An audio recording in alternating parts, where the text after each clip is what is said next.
আজি ২৬ জানুৱাৰী অৰ্থাৎ গণৰাজ্য দিৱস আৰু আজিৰ দিনটোতেই আমাৰ ভাৰতবৰ্ষই পূৰ্ণভাৱে স্বাধীনতা লাভ কৰিছিল আৰু আজিৰ এই দিনটোতেই আমাৰ কেইগৰাকীমান মহান শিক্ষাগুৰুসকলক বিশেষ সন্মানেৰে সন্মানিত কৰা পৰিলক্ষিত হৈছে আৰু এই সন্মান আগবঢ়াইছে বৰপেটা জিলাৰ এখন আগশাৰীৰ বেচৰকাৰী ইংৰাজী মাধ্যমৰ শিক্ষানুষ্ঠান আল হিদয়া পাব্লিক স্কুলে আৰু আল হিদয়া পাব্লিক স্কুলৰ ফালৰ পৰা এই বৰ্ষত ২৩ গৰাকীকৈ আমাৰ মহান শিক্ষাগুৰুসকলক অৱসৰপ্ৰাপ্ত শিক্ষাগুৰুসকললৈ আগবঢ়োৱা হৈছে গোটেই জীৱনজোৰা শিক্ষা সাধনা বঁটা আৰু এই বঁটাৰে আমাৰ শিক্ষাগুৰুসকলক সন্মানিত কৰিছে আল হিদয়া পাব্লিক স্কুল নামৰ এখন আগশাৰীৰ ইংৰাজী মাধ্যমৰ বেচৰকাৰী শিক্ষানুষ্ঠানে। আমি এই মুহূৰ্তত আমাৰ মহান শিক্ষাগুৰুসকল এই মুহূৰ্তত আমাৰ সৈতে আছে। আমি তেখেতসকলৰ পৰা তেখেতসকলৰ মনৰ ভাৱ জানিবলৈ চেষ্টা কৰিম। তেখেতসকলে এই সন্দৰ্ভত কি কয় আমি সেই জানিবলৈ চেষ্টা কৰিম। ছাৰ, আজি আল হিদয়া পাব্লিক স্কুলে গোটেই জীৱনজোৰা শিক্ষা সাধনা বঁটাৰে সন্মানিত কৰিলে, অনুভৱ কেনেকুৱা হৈছে? ধন্যবাদ। সাংবাদিক বন্ধুসকললৈ আন্তৰিক শুভেচ্ছা জনাইছোঁ। সঁচাকৈয়ে ভাল লাগিছে। আমি যিসকল অৱসৰী শিক্ষক, সাধাৰণতে দেখা যায় বা ভাৰতীয় সংস্কৃতিক সূৰ্যক প্ৰণাম কৰা হয় সূৰ্য উদয়ৰ সময়ত, কিন্তু অস্তগামী সূৰ্যক কোনেও প্ৰণাম নকৰে। কিন্তু আজি আল হিদয়া পাব্লিক স্কুলে আমি বিদায়ী শিক্ষকসকলক, যি অৱসৰী শিক্ষক যিসকলে সমাজে পাহৰি যায়, সেই শিক্ষাগুৰুসকলক তেওঁলোকে নাপাহৰি আজি যে আনুষ্ঠানিকভাৱে তেওঁলোকে যি সন্মানিত কৰিছে, আমি সঁচাকৈয়ে খুব উৎফুল্লিত হৈছোঁ, নথৈ আনন্দিত হৈছোঁ। অহা দিনত আৰু উৎসাহেৰে সমাজৰ বিভিন্ন কামত আগবাঢ়ি যোৱাৰ কাৰণে এনেকুৱা অনুষ্ঠানে আমাক অৱসৰী শিক্ষকসকলক নিশ্চয় উৎসাহ উদ্দীপনা জনাব। গতিকে এইখন স্কুলৰ ভৱিষ্যত মংগল কামনা কৰিছোঁ। ছাৰ, এটা কথা জানিব বিচাৰিম যে আপুনি জনপ্ৰিয় জুনিয়ৰ কলেজৰ আৰম্ভণিৰ পৰাই যোগদান কৰিছিল। কিমান বছৰ চাকৰি কাৰ্যকাল আছিল? মই 1989 চনৰ 23 আগষ্ট তাৰিখে জনপ্ৰিয় জুনিয়ৰ কলেজত প্ৰবক্তা হিচাপে যোগদান কৰিছিল। পৰৱৰ্তী সময়ত 1991 চনৰ মাৰ্চ মাহৰ 1 তাৰিখৰ পৰা সুদীৰ্ঘ 2024 চনৰ 31 জানুৱাৰীলৈকে এই দীঘলীয়া সময় অধ্যক্ষৰ দায়িত্ব চম্ভালি 2024 চনৰ 31 জানুৱাৰী তাৰিখে আনুষ্ঠানিকভাৱে অৱসৰ গ্ৰহণ কৰিছে। ঠিক আছে, এয়া আছিলে জনপ্ৰিয় জুনিয়ৰ কলেজৰ অৱসৰপ্ৰাপ্ত অধ্যক্ষ মহোদয়ৰ মন্তব্য। তেখেতে খুব সুন্দৰকৈ বৰ্ণনা কৰিছে আৰু আল হিদয়া পাব্লিক স্কুলক আচলতে বিশেষভাৱে ধন্যবাদ জ্ঞাপন কৰিছে। আৰু এইসকল ব্যক্তি হৈছে মানুহ গঢ়াৰ একোজন কাৰিকৰ আৰু এই মহান ব্যক্তিসকলে আচলতে হাজাৰ হেজাৰ ছাত্ৰ ছাত্ৰীক আচলতে মানুহ হিচাপে গঢ়ি তুলিবলৈ সক্ষম হৈছে আৰু যাৰ বাবেই আজি আল হিদয়া পাব্লিক স্কুলে গোটেই জীৱনজোৰা শিক্ষা সাধনা বঁটাৰে সন্মানিত কৰিছে এইসকল মহান ব্যক্তিক। আৰু ছাৰ আছে মোৰ সৈতে, কিছু কথা পাতিবলৈ চেষ্টা কৰিম। ছাৰ, কেনেকুৱা অনুভৱ হৈছে আজি? যথেষ্ট ভাল লাগিছে। মই প্ৰথমতে মহান আল্লাহ তাআলাৰ প্ৰশংসা কৰি বিশেষকৈ আমাৰ মিডিয়া বন্ধুসকলক আন্তৰিক ধন্যবাদ জ্ঞাপন কৰিছোঁ। ইয়াতে বহি পেলাই অনুষ্ঠান উপভোগ কৰি যথেষ্ট ভাল লাগিছে। এইকাৰণে ভাল লাগিছে, আমাৰ এই বিশাল অঞ্চলত আমাৰ আল হাদিয়াৰ যিটো পাব্লিক স্কুল অনুষ্ঠিত কৰিছে,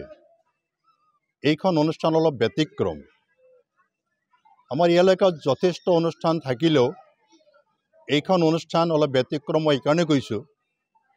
মানুহৰ দুনিয়াৰ জিন্দগী আখিৰাতে জিন্দগী কল্যাণমহৰ কাৰণে লক্ষ্য লৈ এইখন অনুষ্ঠান গঢ় লৈছে। বিশেষকৈ এইকাৰণে ভাল লাগিছে, আমাৰ এই বিশাল এলেকাৰ বিশাল অঞ্চলৰ কিছুমান কৃতজ্ঞ ব্যক্তিক আনি পেলাই আমাক যিমানখিনি সন্মান দিলে, কৃতজ্ঞ মানে আমাক অসম চৰকাৰে অৱসৰপ্ৰাপ্ত যিমানবিলাক মানুহ আছে সেইসকল ব্যক্তিক কৃতজ্ঞ বুলি দিছে আৰু সেইকাৰণে মই অসম চৰকাৰৰ যিটো আমাক নামাকৰণ কৰিছে কৃতজ্ঞ ব্যক্তি সেইকাৰণে মই কৈছোঁ কৃতজ্ঞ ব্যক্তিক মাতি আনি পেলাই আমাক যিখিনি আদৰ সম্ভাষণ জনালে আমি যথেষ্ট কৃতজ্ঞ প্ৰকাশ কৰিছোঁ লগতে মই ব্যক্তিগত হিচাপে মোৰ বিগত ৩৬ বছৰ ১২ দিন মোৰ ছাৰ্ভিচ পিৰিয়ড আছিলে ৩৬ বছৰ ১২ দিন কাৰ্য মই শিক্ষক জীৱন অতিবাহিত কৰিছোঁ এই দীঘলীয়া সময়ছোৱাত মোৰ বাস্তৱ এটা অভিজ্ঞতা হৈছে যিখন অনুষ্ঠানৰ শিক্ষক শিক্ষয়িত্ৰীসকলে পাব্লিকৰ লগত পেৰেণ্টছৰ লগত যিমানে যোগাযোগ ৰাখিব সিমানে আমাৰ ছাত্ৰ ছাত্ৰীৰ কামেবি বেছি হ'ব ভাল হ'ব ফলাফল ভাল হ'ব সেয়ে মই অনুৰোধ কৰিম আমাৰ এইখন অনুষ্ঠানৰ বিশেষকৈ অধ্যক্ষ মহোদয় বা শিক্ষক শিক্ষয়িত্ৰীসকলক সদায় আপোনালোকে পেৰেণ্টছৰ লগত এটা যোগাযোগ ৰাখিব সজাগতা দিৱস পাতিব নিশ্চয় প্ৰত্যেকজন ছাত্ৰ ছাত্ৰীৰ ভৱিষ্যত জীৱন উন্নতি হ'ব সেয়েহে এইখন বিদ্যালয়ৰ সমূহ ছাত্ৰ ছাত্ৰীৰ ভৱিষ্যত জীৱন উজ্জ্বল কামনা কৰিছোঁ এইখিনি ঠিক আছে এয়া আছিলে গড়েমাৰী হাইস্কুলৰ অৱসৰপ্ৰাপ্ত শিক্ষক ছাৰৰ মন্তব্য খুব সুন্দৰ মন্তব্য আগবঢ়াইছে আৰু আল হিদায়া পাব্লিক স্কুলক আচলতে ধন্যবাদ জ্ঞাপন কৰিছে আন এগৰাকী শিক্ষক এই মুহূৰ্তত মোৰ সৈতে আছে আৰু তেখেতে এই বৃহত্তৰ অঞ্চলৰ এগৰাকী অৱসৰপ্ৰাপ্ত CRCC ছাৰৰ পৰা কিছু মন্তব্য ল'ম ছাৰ কেনেকুৱা অনুভৱ হৈছে আজি গোটেই জীৱন শিক্ষা সাধনা বঁটা আগবঢ়োৱা হৈছে আপোনালৈ নমস্কাৰ আসসালামু আলাইকুম প্ৰথমতে মই আপোনালোকৰ এই নতুন বছৰৰ ওলগ জনাইছোঁ যে আপোনালোকৰ এই অনুষ্ঠান মিডিয়াৰ জৰিয়তে আজি আল হাদিয়া যিটো আমাক আনি সম্বৰ্ধনা জনালে লগতে এই আল হাদিয়াৰ স্কুলৰ যিটো এক্টিভিটিছ সেইটো মোৰ এজন নাতি ল'ৰাও আছিল ইয়াতে তেওঁৰ যিটো আদৰ্শ আৰু এইখন বিদ্যালয়ৰ যিটো আদৰ্শ মই খুব অনুভূত হৈছোঁ আৰু মই উৎসাহিত হৈছোঁ যে মোৰ সেই নাতি ল'ৰাটো যেতিয়া ইয়াতে অধ্যয়ন কৰিছিল তেতিয়া তেওঁ সদায় আৰবী মোৰ লগত টকিং কৰিছিল আৰু ইংৰাজী টকিং কৰিছিল সৰু সৰু ইংৰাজী কৈছিল আৰু আৰবীবিলাক মোৰ ওচৰত লৈ গৈছিল গতিকে এই শিক্ষাৰ দ্বাৰা যে আমাৰ জগতখনক আগুৱাই নিব আমাৰ এই দেশখনক আগুৱাই নিব আমাৰ এই সমাজখনক মানে এটা আদৰ্শ সমাজ গঢ়ি তোলাৰ এটা হ'ল অনুষ্ঠান হ'ল আমাৰ আল হাদিয়া অনুষ্ঠান আল হাদিয়া অনুষ্ঠানক মই আন্তৰিকভাৱে শুভেচ্ছা জনাইছোঁ আৰু মই এজন তাৰমানে মই আগতে প্ৰাথমিক বিদ্যালয়ৰ শিক্ষক আছিলোঁ তাৰপিছত মই 18 বছৰ CRCC হিচাপে কাম কৰিলোঁ তাৰপিছত আপোনালোকে জানে মই ৰয়েল একাডেমীৰ অধ্যক্ষ আছিলোঁ বৰ্তমান বিশেষকৈ এই যিটো এৱাৰ্ড আজি আপোনাক দিয়া হৈছে আপুনি কি সুখীনে মই খুব হেৰি হৈছোঁ ইয়াৰ কাৰণে আনন্দিত হৈছোঁ উৎসাহিত হৈছোঁ যে তেওঁলোকে আমাক উৎসাহিত কৰিছে আৰু আমাক কৃতিত্ব যিটো দিছে চৰকাৰে এইটো কৃতিত্ব আমাক আল হাদিয়া দিয়াৰ কাৰণে ধন্যবাদ জ্ঞাপন ঠিক আছে এয়া আছিলে আন এগৰাকী শিক্ষাগুৰুৰ মন্তব্য তেখেতেও অৱসৰপ্ৰাপ্ত এগৰাকী শিক্ষাগুৰু আৰু তেখেতে দীৰ্ঘদিন CRCC হিচাপে দায়িত্বভাৰ পালন কৰিছিল আৰু এই মুহূৰ্তত আমাৰ আল হিদায়া পাব্লিক স্কুলৰ বিদ্যালয় কৰ্তৃপক্ষৰ মানুহ আছে ছাৰক আমি আগলৈ আহিবলৈ অনুৰোধ জনাইছোঁ ছাৰ কিছু কথা পাতিম যে কেনেকুৱা আজি যি life time achievement award life time learning achievement award যি আগবঢ়োৱা হ'ল কেনেকৈ আচলতে মনলৈ কেনেকৈ আহিল যে আমাৰ শিক্ষাগুৰুসকললৈ এই বঁটা দিয়া হ'ব thank you so' much for being here Al Hidaya public স্কুলৰ তৰফৰ পৰা আমি আমাৰ এই স্কুলৰ ওচৰে পাঁজৰে থকা মহান ব্যক্তিসকল যিসকলে গোটেই জীৱনটো শিক্ষাৰ বাবে ত্যাগ কৰিছে শিক্ষাৰ বাবে দিছে সেই মহান ব্যক্তিসকলক আমি ইয়াতে ইনভাইট কৰি আনিছোঁ আৰু তেখেতসকলক আমি সন্মান কৰিছোঁ এইটো কৰি আমি খুব উৎফুল্লিত হৈছোঁ আৰু আনন্দ অনুভৱ কৰিছোঁ আৰু তেখেতসকলে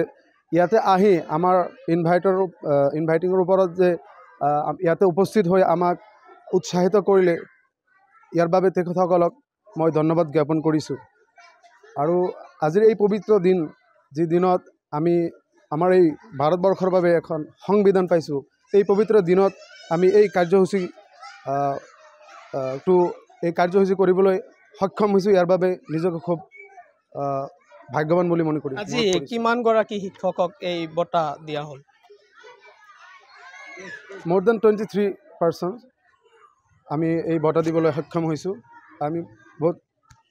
আনন্দিত হৈছোঁ যে এই মহান ব্যক্তিসকল আমাৰ ইয়াত আছে আগলৈ এনেকুৱা বঁটা নিশ্চয় দিয়া হ'ব নিশ্চয় আমি আগলৈ এই কাৰ্যসূচীটো আৰু এই বছৰ যিটো আমি কৰিলোঁ আগলৈ এনেকুৱা কৰিম আৰু এই মহান ব্যক্তিসকলক আমি সম্বৰ্ধনা জনাম ঠিক আছে এয়া আছিলে আল হিদয়া পাব্লিক স্কুলৰ কৰ্তৃপক্ষৰ মন্তব্য তেখেতেও আমাক জনাইছে যে এনেকুৱা বঁটা আগলৈও আচলতে শিক্ষকসকলক দিয়া হ'ব বুলিও জনাইছে আৰু মোৰ সহযোগী লালচানে দেখুৱাব যে এইসকল শিক্ষাগুৰুক এইসকল মহান শিক্ষাগুৰুক আচলতে আল হিদয়া পাব্লিক স্কুলৰ পৰা আজি গোটেই জীৱন শিক্ষা সাধনা বঁটা দিয়া হৈছে আৰু এইসকল মহান ব্যক্তিৰ প্ৰচেষ্টাতেই আচলতে হেজাৰ হেজাৰ ছাত্ৰ ছাত্ৰীৰ মানুহ হিচাপে গঢ়ি উঠিবলৈ সক্ষম হৈছে আৰু যাৰ বাবে আজি আল হিদয়া পাব্লিক স্কুল নামৰ এখন বৰপেটা জিলাৰ এখন ইংৰাজী মাধ্যমৰ বেচৰকাৰী শিক্ষানুষ্ঠানে এইসকল মহান ব্যক্তিক আগবঢ়াইছে গোটেই জীৱন শিক্ষা সাধনা বঁটা কেমেৰা পাৰ্চন লালচানৰ সহযোগত বৰপেটাৰ পৰা মই জহিৰুল ইছলাম খান মাই নিউজ নৰ্থ ইষ্ট